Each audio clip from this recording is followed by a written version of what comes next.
우리 베드로전서 5장을 한번 볼까요? 베드로전서 5장 8절을 보자. 근신하라 깨어라 너희 대적 마귀가 우는 사자같이 두루 다니며 삼킬 자를 찾나니 너희는 믿음을 굳건하게 하여 그를 대적하라. 이는 세상에 있는 너희 형제들도 동일한 고난을 당하는 줄을 알미라. 예, 우리가 원수의 귀계에 대해서 지금 알아보고 있죠. 사단이 우는 사자같이 두루다닌다 그랬죠. 그 중요한 이유가 뭐예요? 삼킬 자를 찾는다 그랬죠. 삼킬 자. 삼킬 자를 찾습니다. 목적이에요. 그래서 근신하라 깨어라 그랬어요. 그러면서 우리들한테 너희 믿음을 굳건하게 하여 그를 대적하라. 그러니까 이것에서 벗어나는 사람들은 근신하고 깨어서 대적하는 자들입니다. 그러니까 이런 것들을 하는 게 이제 쉽지는 않으니까 여기 뭐라 그랬냐면 이는 세상에 있는 너희 형제들도 동일한 고난을 당하는 줄 안다 그랬잖아요.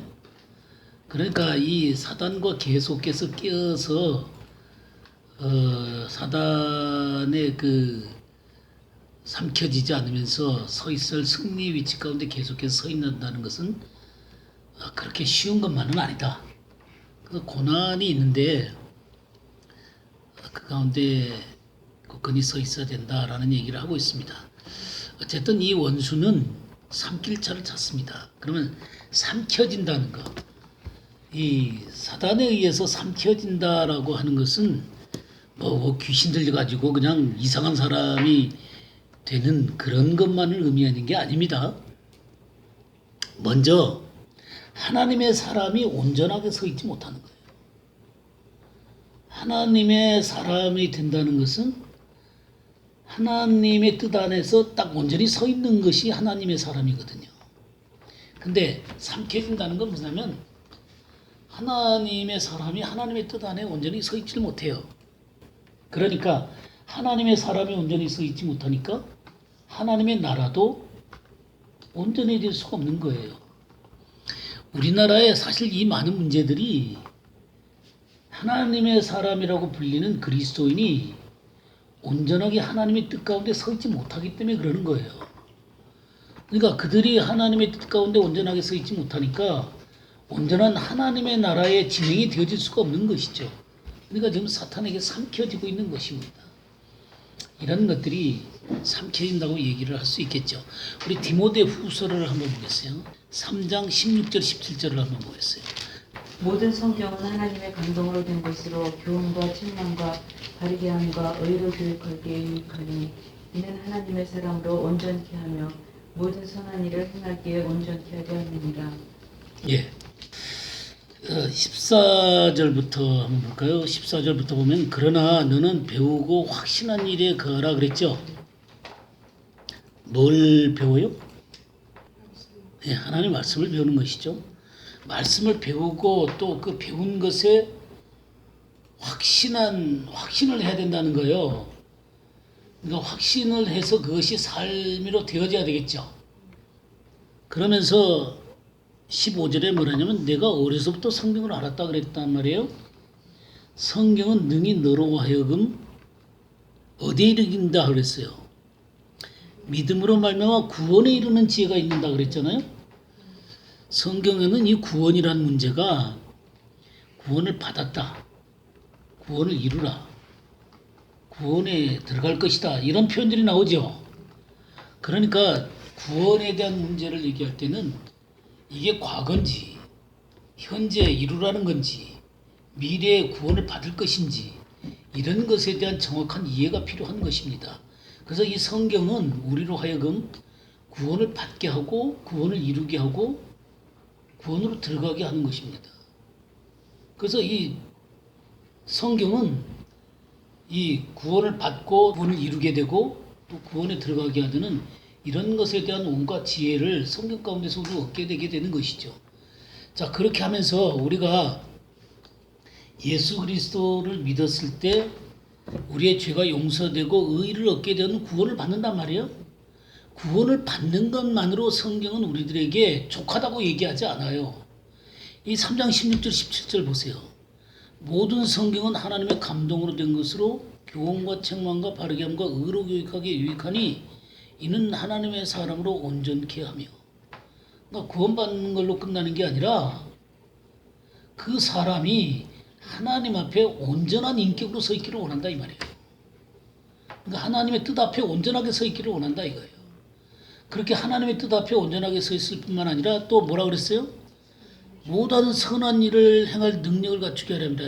이 개혁개정 그렇게 되어 있는데 옛날 성경은 행하기 온전케 하려 합니다 그랬잖아요. 그러니까 그가 하는 모든 일들이 하나님의 나라를 온전히 이루는 일들 가운데 하나님의 사람이 온전히 서서 자기의 일들을 이루어가게 되는 것이죠. 그러니까 자기가 바르게 설 뿐만 아니라 하는 일까지 바르게 되어져서 하나님의 나라가 바르게 서는 것이죠. 그런 것이 하나님이 바라보는 거다 그 말이에요. 근데 사단이 우는 사자처럼 돌아다니면서 하는 일이 뭐 하는 거예요? 삼키는 거예요. 삼켜진다는 것은 그냥 우리가 그냥 바로 지옥에 간다 또는 뭐 귀신이 들린다 이런 의미만이 아니에요. 하나님의 사람으로 서 있어야 되는 위치 가운데 서 있지 못하게 하는 거예요. 그를 통해서 하나님이 영광 받아야 될 일들 가운데 영광을 받지 못하시는 거예요. 그렇게 됨으로 말미암아 하나님과는 관계없는 모습으로 살아가는 사람이 되도록 하게 하는 거예요. 이게 삼켜지는 거예요. 자, 그러면 마태복음 13장을 보도록 하겠습니다. 24절부터 30절 한번 볼까요? 예수께서 그들 앞에 또 비유를 들어 이르시되 천국은 좋은 씨를 새 밭에 뿌린 사람과 같으니 사람들이 잘 때에 그 원수가 와서 곡식 가운데 가라지를 덧뿌리고 갔더니 싹이 나고 결실할 때에 가라지도 보이거늘 집주인의 종들이 와서 말하되 주여 밭에 좋은 씨를 뿌리지 아니하였나이까 그런데 가라지가 어디서 생겼나이까 주인이 이르되 원수가 이렇게 하였구나. 종들이 말하되 그러면 우리가 가서 이것을 뽑기를 원하시나이까 주인이 이르되 가만두라. 가라지를 뽑다가 곡식까지 뽑을까 염려하느라. 둘 다 추수 때까지 함께 자라게 두라. 추수 때에 내가 추수꾼들에게 말하기를 가라지는 먼저 거두어 불사르게 단으로 묶고 곡식은 모아 내 곡간에 넣어라 하리라. 예. 여기 천국은 좋은 씨를 제 밭에 뿌린 사람과 같다. 밭에다가 씨를 뿌리는 분은 누구세요? 37절에 보게 되면 대답하여 이르시되 좋은 씨를 뿌리는 이는 인자요 그랬죠. 인자요. 인자가 누구예요? 예수 그리스도죠. 하나님이시죠. 예수 그리스도께서 이 씨를 뿌리세요. 근데 이 좋은 씨를 제 밭에다가 뿌렸는데 이 제 밭이라고 하는 게 밭이라고 하는 설명을 38절에 뭐라 그랬어요? 밭은 세상이요. 이 세상의 진짜 주인은 누구예요? 주님이시죠, 그죠? 주님이신데, 이 세상을 갖다 누구한테 맡겨놨어요? 인간한테 맡겨놨는데, 어떻게 했어요? 선악을 알게 하려는 열매를 먹음으로 말미암아, 이게 이 세상이 인간 손에서 사단에게로 넘어간 거예요. 그러고 가라지를 실컷 이 세상에다 뿌려놓은 거예요. 그럼 좋은 씨가 있고 가라지가 있는 거예요. 그래서 이 좋은 씨에 대한 설명을 뭐라 그러냐면 천국의 아들들이요 그랬죠. 이 좋은 씨는 천국의 아들들인데 사실은 이 좋은 씨에 대한 설명을 그러니까 말씀을 먼저 이 씨가 말씀이에요. 말씀이에요. 그래서 그 앞에 우리가 지난주에 봤었죠. 쭉 이 네 가지 밭이 있었잖아요. 그죠? 길가에다도 말씀을 뿌리고 또 돌밭에도 뿌리고 가시떨기에도 말씀을 뿌리고 또 23절에 좋은 땅에 뿌렸다 그랬잖아요. 이 하나님의 말씀이 이렇게 좋은 땅에 뿌려질 때 30배, 60배, 100배의 결실을 맺는 거예요. 그러면 이 말씀에 대해서 시에 대해서 한번 보도록 하죠. 베드로전서 1장을 한번 볼까요? 23절. 너희가 거듭난 것은 썩어질 씨로 된 것이 아니요 썩지 아니할 씨로 된 것이니 살아있고 항상 있는 하나님의 말씀으로 되었느니라. 예.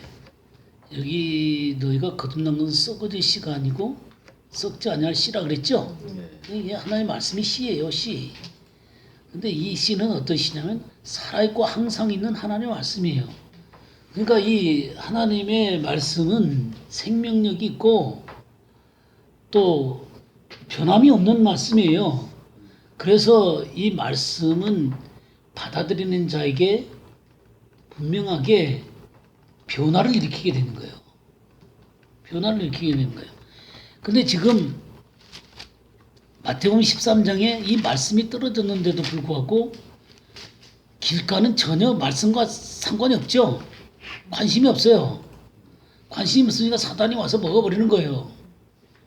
그 다음에 돌짝밭은 기쁘게 받는 것 같지만 이 돌짝 때문에 결국 결실을 못하는 거예요. 또 가시떨기 나무 밭은 뭔가 되는 것 같지만 다 이 세상 유혹과 이 재물의 유혹과 그런 것들이 전부 다 이 영양분을 다 뺏어 갖고는 결실하지 못하는 거예요. 이게 가라지예요. 이게 가라지라고요. 가라지가 다른 게 아니라 이게 가라진 거예요. 예.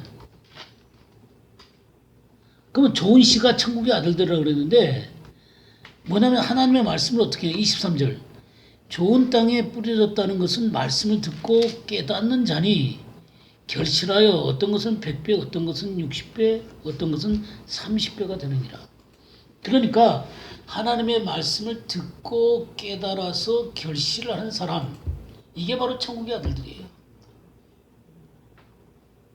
이게 천국의 아들들이라고. 근데 이렇게 하나님의 말씀을 들어서 이 말씀을 듣고 깨닫는 자, 그러니까 하나님의 말씀을 듣고 지키고 결실해서 이 열매를 맺는 이 사람들이 바로 천국의 아들들이에요. 근데 사단은 여러 가지 방법을 동원해 가지고 하나님의 말씀을 결실을 못하도록 만드는 거예요. 이게 가라지라고요. 그러니까 자 보세요. 가라지라고 하는 게 지자니오예요. 지자니온이에요. 지자니온.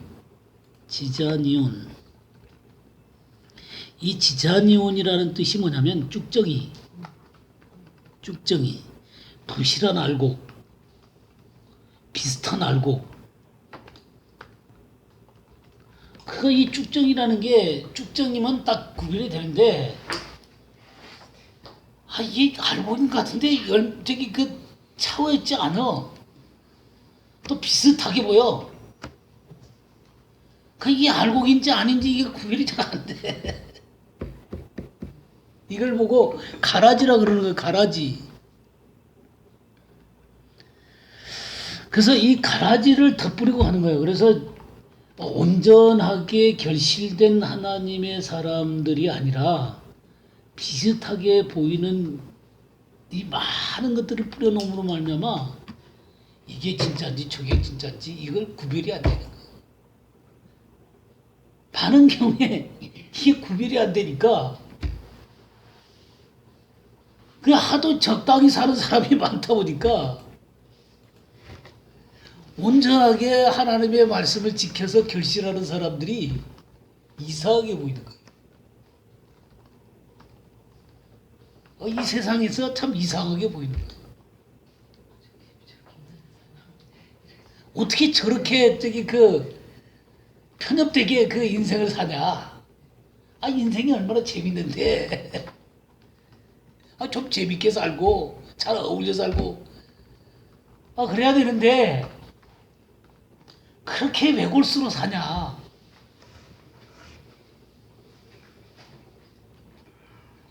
그렇게 해서 참 이 땅 가운데서 소외를 당하면서 사는 거예요. 자, 그러면서 39절 보세요. 가라지를 뿌리는 원수는 가라지는 그 위에 악한 자의 아들들이라 그랬죠, 그죠? 가라지를 뿌리는 원수는 마귀요 추수 때는 세상 끝이요 추수꾼은 천사들이니 아까 이 밭은 세상이다 그랬잖아요. 밭은 교회가 아니에요. 밭은 교회가 아닙니다. 그러니까 많은 사람들이 그렇게 생각해요. 뭐냐면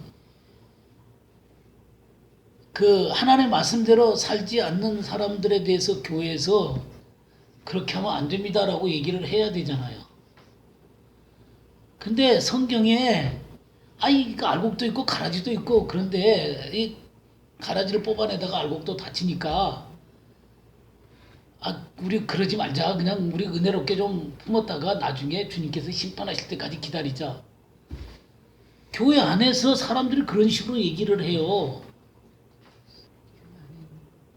그런 얘기 안 해요. 그러면 교회가 가라지하고 알곡하고 이렇게 섞여 있는 곳이 교회예요? 이 세상이 그러면 상관이 없어요. 세상이 세상 임금이 다스리는 곳이기 때문에 이런 알곡과 가라지가 함께 있는 것은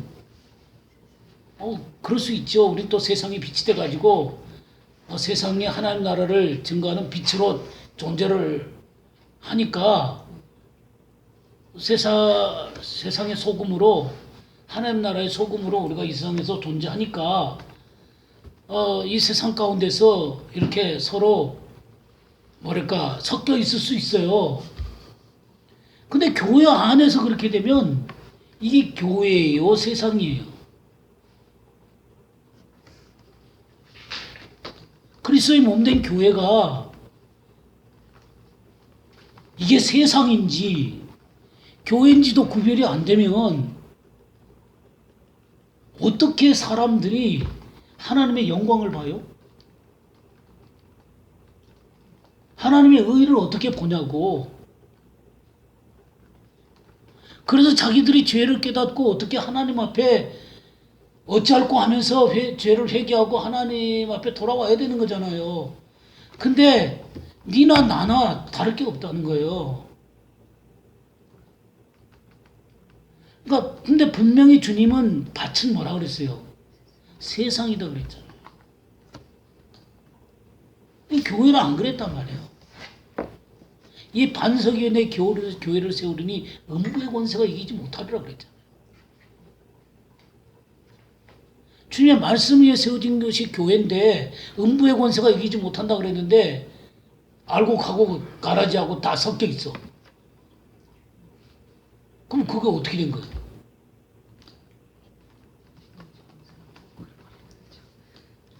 그건 아니다 이 말이에요.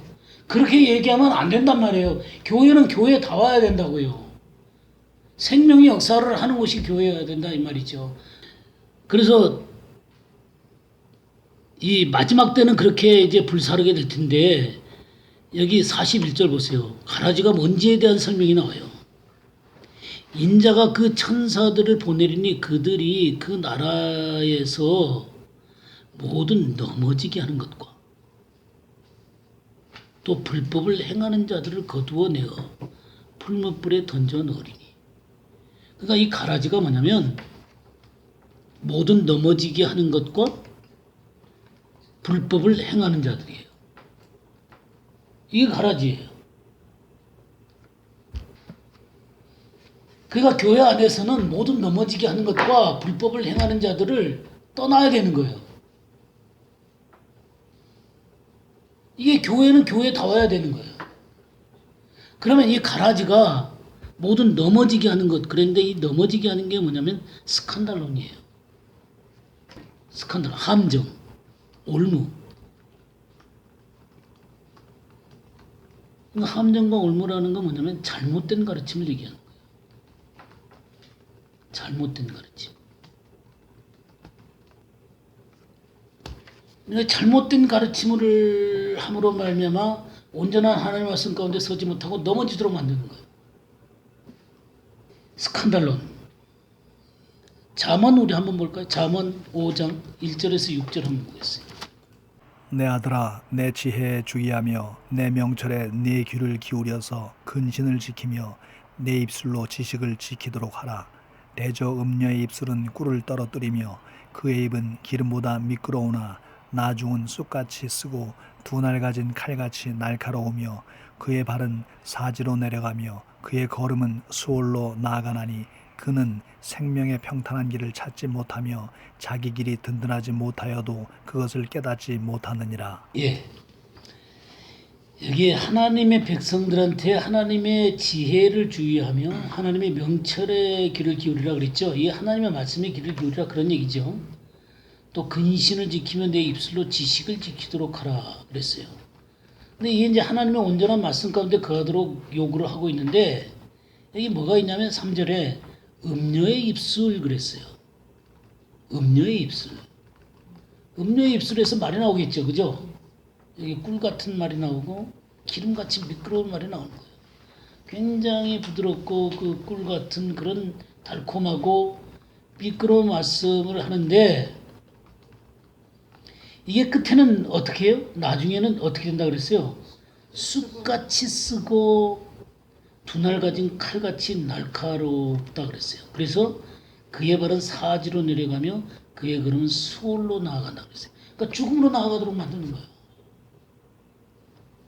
하나님의 관계 가운데서 생명으로 살아가는 것들을 살지 못하고 하나님과 분리돼 가지고 영적으로 쓴 맛을 맛보면서 살아가도록 만드는 거예요. 죽음의 길이죠. 쑥같이 써지는 거죠. 우리 그 잠언 6장 한번 볼까요? 6장 26절. 음녀로 말미암아 사람이 한 조각 떡만 남게 됨이며 음란한 여인은 귀한 생명을 사냥한다. 그러니까 생명을 사냥하는 거예요. 생명을. 물론 이게 이제 음란이라는 것 자체가 사람을 타락시키고 이와 같이 초라하게 만들지만 그러나 이 음녀의 입술에서 나오는 바르지 않은 가르침, 잘못된 말씀들은 우리의 생명을 사냥하는 거예요. 하나님 앞에 마땅히 서야 될 그 위치 가운데서 그 자리를 잃어버리고 마치 그 생명을 사냥해가지고 하나님 앞에서 삼켜지도록 만드는 거예요. 이게 음녀의 입술에서 나오는 거예요. 그럼 내가 음녀의 입술에서 나오는 얘기가 아니라 하나님의 입에서 나오는 말씀을 내가 들어야 될 거 아니에요. 그죠? 그래서 이 음녀의 입에서 나오는 이 말은 다시 5장 6절을 보게 되면 생명의 평탄한 길을 찾지 못하며 자기 길이 든든하지 못하여도 그것을 깨닫지 못하느니라. 그러니까 생명의 평탄한 길을 잃어버리는 거예요. 이 음녀의 입술에서 나오는 말을 따르게 되면 생명의 평탄한 길을 잃어버리는 거예요. 이 생명의 평탄한 길이라는 게 오라흐라는 말인데 오라흐. 이 오라흐라는 건데요. 우리 시편 16편 11절. 주께서 생명의 길로 내게 보이시리니 주의 앞에는 기쁨이 충만하고 주의 우편에는 영원한 즐거움이 있느니라. 네, 주께서 생명의 길 그랬잖아요. 생명의 길. 이 생명의 길이 오라흐예요. 오라흐. 그러니까 이 길을 잃어버리는 거예요. 생명을 사냥하고 이 생명의 길을 잃어버리는 거예요. 25편도 한번 볼까요? 25편 4절 볼까요? 25편 4절. 여호와여 주의 도를 내게 보이시고 주의 길을 내게 가르치소서. 네, 거기 보면 주의 도를 내게 보이시고 주의 길을 내게 가르치소서 그랬죠? 이 주의 길. 이 주의 길이 바로 이 오라흐예요. 오라흐. 10절도 볼까요? 여호와의 모든 길은 그 언약과 증거를 지키는 자에게 인자와 진리로다. 네, 여호와의 모든 길 그랬죠? 이 여호와의 모든 길, 주님의 길이죠. 언약의 증거를 지키는 자에게는 인자와 진리로다. 이렇게 이 길을 잃어버리게 만드는 거예요. 여러분 주의 이 생명의 길 가운데 서 있기를 바라시죠? 생명의 길 가운데 서 있어야 되는데 이 음녀의 입속에서 나오는 말을 듣게 되면 우리가 이렇게 길을 잃어버린다 이거예요. 생명이 사냥되는 것입니다. 이게 바로 잘못된 가르침이에요. 잘못된 가르침. 이 거룩한 하나님의 말씀을 잘못되게 가르칠 때 이와 같은 일들이 벌어지게 되는 것이죠. 그 다음에 이 13장에 또 넘어지게 하는 것과 불법을 행하는 자들을 거두어낸다 그랬죠. 이 넘어지게 하는 것, 이 스칸달론과 이 잘못된 가르침을 따라서 살아가는 자들이죠. 이 불법을 행하는 자들을 거두어내라. 이 불법이라고 하는 게 이 아노이아예요. 아노이아.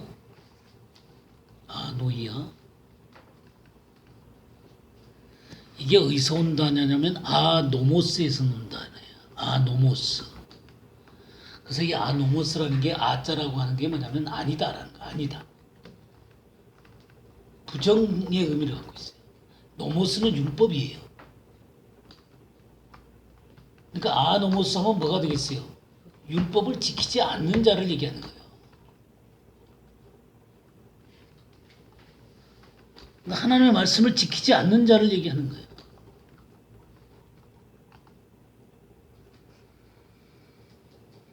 우리 데살로니가 후서를 한번 볼까요? 데살로니가 후서 2장 7절 8절 보겠어요.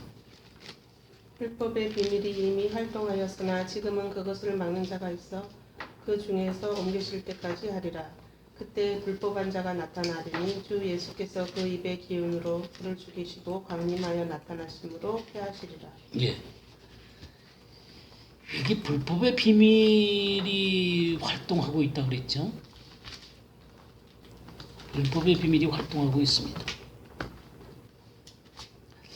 그래갖고 나중에 이 불법의 비밀이 이제 구체적으로 8절에는 불법 판자가 나타난다 그랬죠. 적그리스도겠죠. 그러니까 이 불법, 적그리스도, 이 짐승, 이들은 그 불법을 행하는 자들이에요. 불법을 행하는 자들. 근데 지금 불법의 비밀이 이 세상 가운데서 펼쳐져 지고 있어요. 그래서 이 모든 결과들이 불법을 행하는 자가 나타나게 될 것입니다. 이 적그리스도가 나타나게 될 거예요. 우리나라만 봐도 알겠죠? 네, 우리나라만 봐도 우리나라가 몇 년 전까지만 하더라도 상당히 하나님의 말씀 앞에 서 있으려고 애를 썼죠. 근데 교회에서 요새는 뭐 철야기도가 없고 뭐 십야기도도 쉬더라고, 새벽기도도 쉬더라고, 또 수요 예배 별로 안 나오고 그러잖아요. 그러니까 경건의 모양조차도 이제는 찾아보기가 너무 어려워요. 하나님 말씀 공부하는 것도 예전에는 이곳저곳에서 하나님 말씀 공부한다는 얘기를 많이 했거든요. 근데 지금 하나님의 말씀을 공부하는 것 찾아보기 쉬워요?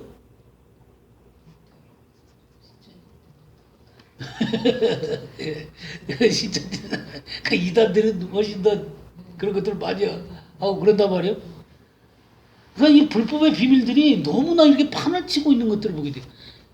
길거리 가다 보면 저기 그 여호와의 증인들 이렇게 써놓고 사람이 죽은 다음에 영혼이 뭐 저기 그 지옥에 간다고 하는 것을 믿으십니까? 뭐 그래서 가서 한바탕 얘기를 해주려고 아유 그냥 참 걔네들하고 싸워서 뭐 하겠어요. 그 순전히 거짓말을 붙여놓고 보조시 그냥 가르치고 있다고요. 책 주고. 그러니까 불법의 비밀들이 그냥 너무 이렇게 편만하게 역사를 하고 있는데 이 모든 것들은 불법의 사람이 나타나도록 이렇게 준비시키고 있는 거예요, 지금. 준비시키고 있는 거예요. 자, 9절부터 12절까지 조금 더 읽어주시겠어요? 악한 자의 나타남은 사탄의 활동을 따라 모든 능력과 표적과 거짓 기적과 불의의 모든 속임으로 멸망하는 자들에게 있으리니 이는 그들이 진리의 사랑을 받지 아니하여 구원함을 받지 못함이라. 이러므로 하나님이 미혹의 역사를 그들에게 보내사 거짓 것을 믿게 하심은 진리를 믿지 않고 불의를 좋아하는 모든 자들로 하여금 심판을 받게 하려 하심이라. 예. 여기 지금 악한 자가 나타나는데 그들의 그 나타나는 것들이 능력과 표적과 거짓 기적도 나타날 수 있다는 거예요. 근데 이런 것은 기준이 아니라는 것입니다. 뭐가 기준이라고 그랬어요? 예. 진리의 사랑을 받지 아니하여 구원을 받지 못함이라. 그러니까 기준점은 뭐냐면 진리인 하나님의 말씀이에요. 그러니까 사탄도 기적도 베풀 수 있고 이적도 베풀 수 있고 다 할 수 있는데 진리는 얘기를 못한단 말이에요. 거짓말쟁이니까. 그래서 12절에 뭐라 했어요? 진리를 믿지 않고 불의를 좋아하는 모든 자들로 하여금 심판을 받게 하려 합니다. 결국 기준이 뭐예요? 진리예요, 진리. 진리. 그러니까 이 불법한 자와 정말 하나님의 성도 간의 진정한 구별점은 뭐예요? 지금 이제 뭐예요? 진리예요, 진리. 성경은 이걸 명백하게 얘기하고 있다고요. 그러니까 진리 가운데 서 있냐, 진리 가운데 서 있지 않느냐의 문제예요. 그러니까 불법을 행하는 자들이 어떤 자냐면 진리 가운데 서 있지 않은 거예요. 이 말을 조금 더 설명하기 위해서요. 마태복음 7장을 보겠어요. 7장 21절에서 23절. 나더러 주여 주여 하는 자마다 다 천국에 들어갈 것이 아니요 다만 하늘에 계신 내 아버지의 뜻대로 행하는 자라야 들어가리라. 그날에 많은 사람이 나더러 이르되 주여 주여 우리가 주의 이름으로 선지자 노릇하며 주의 이름으로 귀신을 쫓아내며 주의 이름으로 많은 권능을 행하지 아니하였나이까 하리니 그때 내가 그들에게 밝히 말하되 내가 너희를 도무지 알지 못하니 불법을 행하는 자들아 내게서 떠나가라 하리라. 예, 23절에 보니까 불법을 행하는 자들은 떠나가라 그랬죠? 예? 그럼 불법을 행하는 자들이 어떤 자들이에요? 여기 22절에 보니까 선지자 노릇도 하고 귀신도 쫓아내고 많은 권능도 행했던 사람이란 말이에요. 근데 이들이 한 가지 안 한 게 있어요. 뭐예요, 그게? 21절에. 예, 하늘에 계신 내 아버지의 뜻대로 행하는 자라 들어가요. 그러니까 기준점이 뭐냐면 하나님 아버지의 뜻대로 행하지 않는 거예요. 그럼 하나님의 뜻대로 행하려면 확실한 하나님의 진리의 말씀을 알아야 하고 또 그것에 합당하게 살아야 되겠죠. 그거 안 살면 뭐예요? 그러니까 굉장히 많은 사람들에게 많은 것들을 가르치고 심지어는 이적도 행한다 할지라도 그 사람이 하나님의 말씀 가운데 서 있지 않으면 그 사람은 불법을 행하는 자라고요. 그건 불법을 행하는 자라고. 아까 진리의 사랑을 받지 않는다. 그 24절에서 27절도 똑같은 얘기예요. 여기 보면 반석에 지은 지혜로 집을 짓는 지혜로운 사람 있잖아요. 그죠? 예? 근데 이 사람이 어떤 사람이라고 했어요? 나의 이 말을 듣고 행하는 자 그랬어요. 그러니까 주님의 말씀을 듣고 행하는 자가 반석에 지은 집을 짓는 지혜로운 사람이에요. 그럼 어리석은 사람은 누구예요? 이 말을 듣고 행하지 않은 자는 어리석은 사람이라고 그랬어요. 모래에 집을 짓는 어리석은 사람이라고 그랬어요. 이 주님의 말씀은 너무 정확해요. 하나님의 말씀을 듣고 지키는 사람은 지혜로운 사람이고 하나님 말씀을 듣고 지키지 않는 사람은 어리석은 사람이에요. 하나님 말씀을 바꾸면 안 돼요. 그러니까 불법이라고 하는 거는 하나님의 말씀을 행하지 않는 자예요. 예, 아까 유일한 기준이 진리였죠. 그러니까 진리를 행하는 사람은 지혜로운 사람이에요. 지금 마태복음 쭉 내용이 다 그래요. 자, 13절도 보면 좁은 문으로 들어가라 그랬죠. 좁은 문으로 들어가라. 멸망으로 인도하는 문은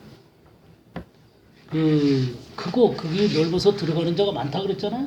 그러니까 이 좁은 문이라고 하는 거는 하나님의 말씀을 지켜 행해서 이 좁은 문으로 들어가고 좁은 길에서 행하는 사람이에요. 지금 그 내용을 쭉 얘기하는 거예요.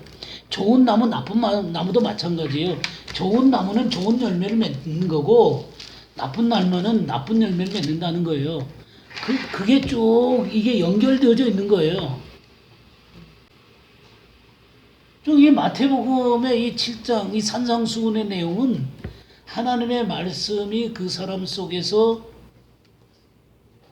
확실하게 지켜지고 있는가 안 지켜지고 있는가의 문제예요.